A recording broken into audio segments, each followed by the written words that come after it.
here to present a lecture on the topic disadvantaged groups.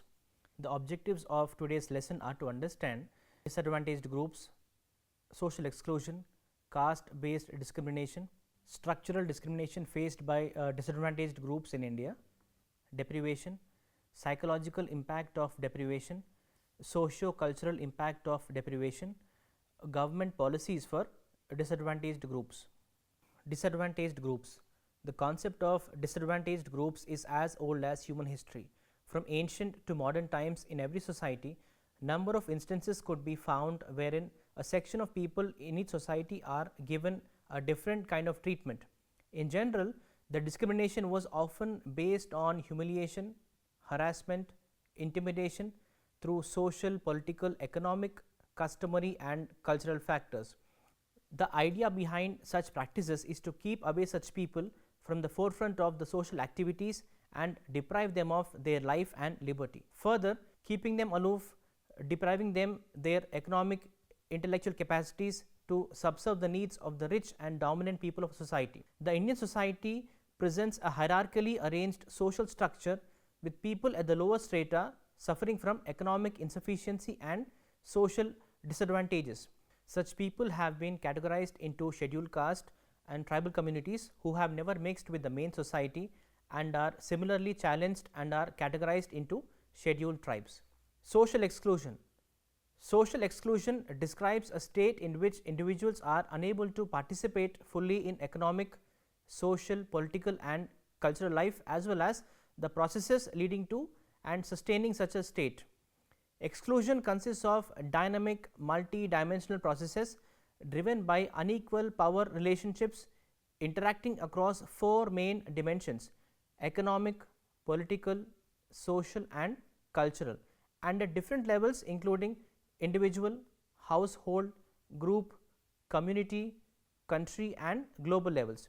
It results in a continuum of inclusion-exclusion characterized by unequal access to resources, capabilities and rights, which lead to the health inequalities. Social exclusion is a complex and multi-dimensional process. It involves the lack or denial of resources, rights, goods and services, and the inability to participate in normal relationships and activities available to the majority of people in society, whether in economic, social, cultural or political arenas. It affects both the quality of life of individuals and the equity and cohesion of society as a whole. There are two important characteristics of social exclusion. First being deprivation. Deprivation is multidimensional, that is, there is a denial of equal opportunity in multiple spheres. Secondly, it is embedded in societal relations and social institutions. The processes through which individuals or groups are wholly or partially excluded from the full participation in society in which they live. There are the diverse ways in which social exclusion can cause deprivation and poverty. The consequences of exclusion thus depend crucially on the functioning of social institutions and the degree to which they are exclusionary and discriminatory. Social exclusion has a considerable impact on an individual's access to equal opportunity if social interactions occur between groups in power-subordinate relationships. Caste-based discrimination. In India, exclusion revolves around societal interrelations and institutions that exclude, discriminate, isolate and deprive some groups based on their identity like caste and ethnicity. Historically, the caste system has regulated the social and economic life of the people in India. It is this caste-based exclusion which has formed the basis for anti-discriminatory policies in India. The organizational scheme of caste system is based on the division of people into social groups or castes in which the civil, cultural and economic rights of each individual caste are predetermined or ascribed by birth and are made hereditary. The assignment of civil, cultural and economic rights is therefore unequal and hierarchical. The most important feature of the caste system, however, is that it provides for a regulatory mechanism to enforce social and economic organization through the instruments of social ostracism or social and economic penalties. The caste system's fundamental characteristics of fixed civil, cultural and economic rights for each caste with restrictions for changes implies forced exclusion of one caste from the rights of another caste or from undertaking the occupation of other castes. Exclusion and discrimination in civil, cultural, and particularly in the economic spheres such as occupation and labor employment. It is therefore internal to the system and a necessary outcome of its governing principles. Caste at the top of social order enjoy more rights at the expense of those located at the bottom. Therefore, the untouchables located at the bottom of the caste hierarchy have far fewer economic and social rights. Since the civil, cultural, and economic rights, particularly with respect to occupation and property rights of each caste, are ascribed and compulsory, the institution of caste necessarily involves the forced exclusion of one caste from the rights of another. Structural discrimination faced by disadvantaged groups in India. In India, members of gender, caste, class, and ethnic identity experience structural discrimination that impact their health and access to health care. Women face double discrimination being members of a specific caste, class, or ethnic group apart from experiencing gendered vulnerabilities. Women have low status as compared to men in Indian society. They have little control on the resources and on important decisions related to their lives. In India, institutional delivery is lowest among women from the lower economic class as against those from the higher class. A major proportion of the lower caste and Dalits are still dependent on others for their livelihood. Dalits does not refer to a caste but suggests a group who are in a state of oppression, social disability, and who are helpless and poor. They were earlier referred to as untouchables, mainly due to their low occupations, that is cobbler, scavenger, sweeper. In a caste dominated country like India, Dalits, who comprise more than 1/6 of the Indian population, stand as a community whose human rights have been severely violated. They have very meager purchasing power, have poor housing conditions, lack or have low access to resources and entitlements.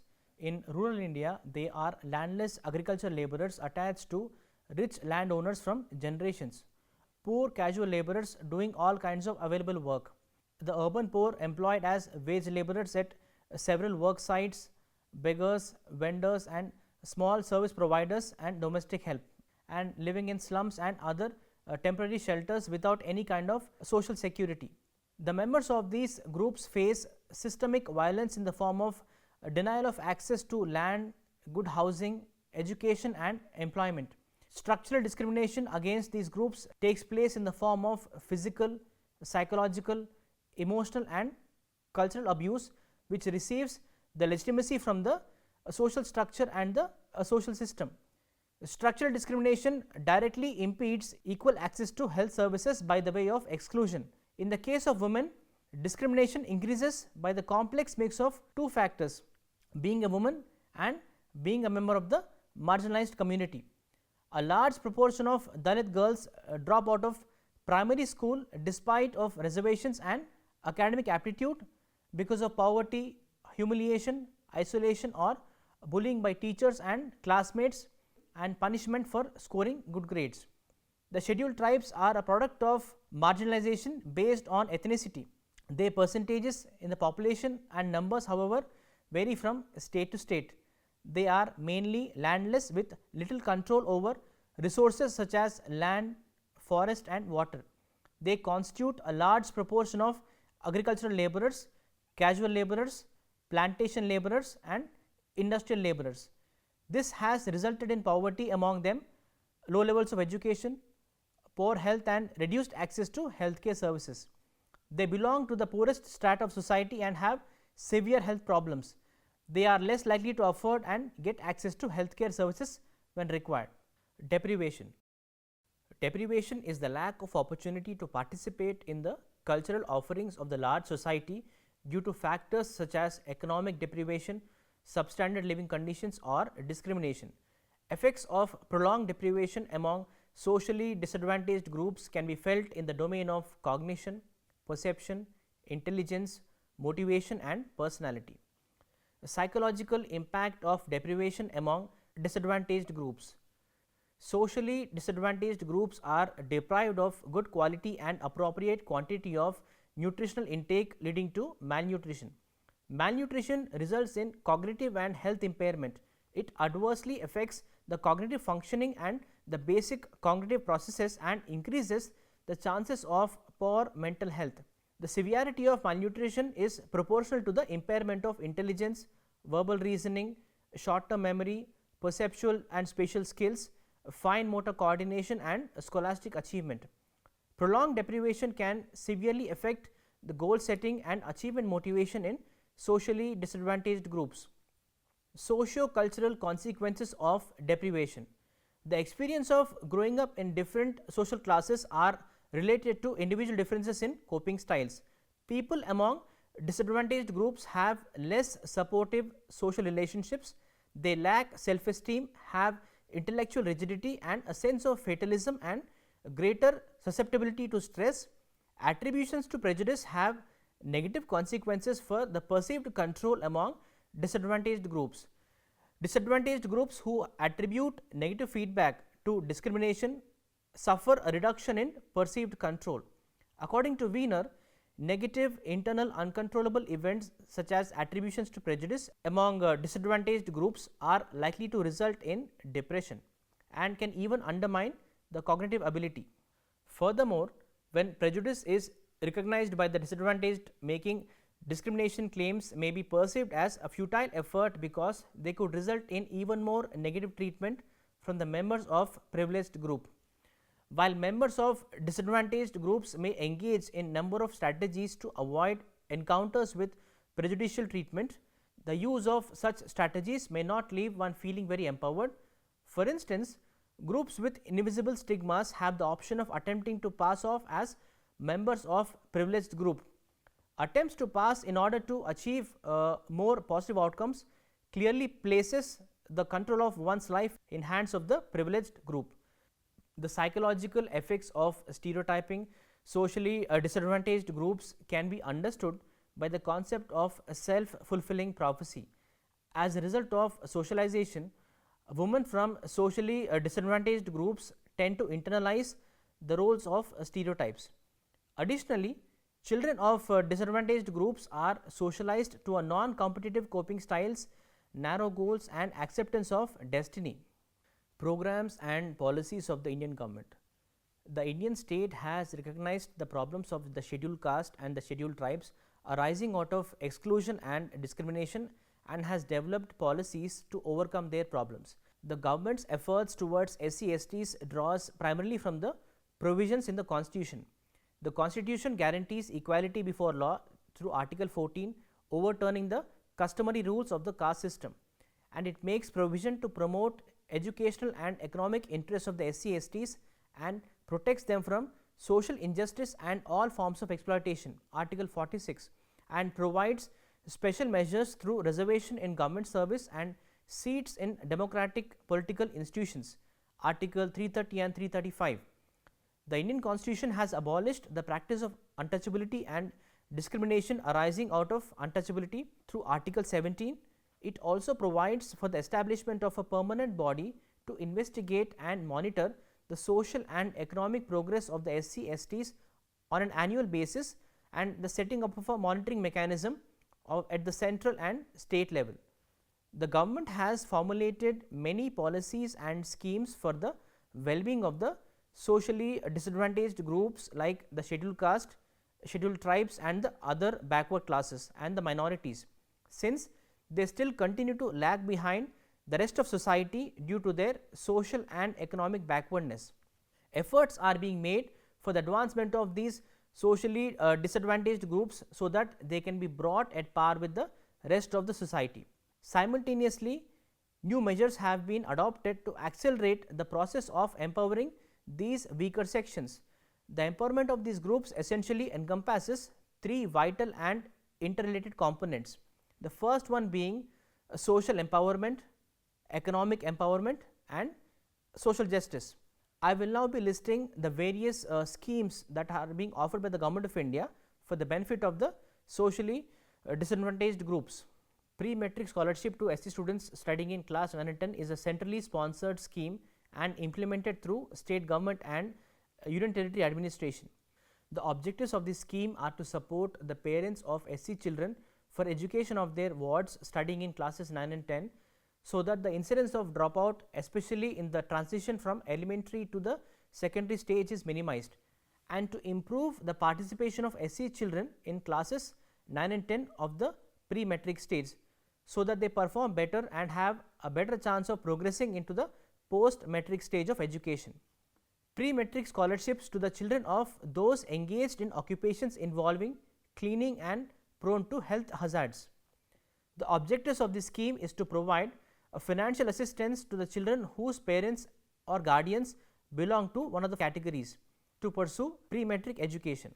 Persons who are manual scavengers and are defined under section 21G of Manual Scavengers Act of 2013, tanners and flayers, waste pickers, persons engaged in hazardous cleaning as defined in the section 21D of Manual Scavengers Act 2013. Post-metric scholarships for scheduled caste students. The scheme provides financial assistance to scheduled caste students studying at the post-matriculation or post-secondary stage to enable them to complete their education. Scheme for upgradation of merit of SC students.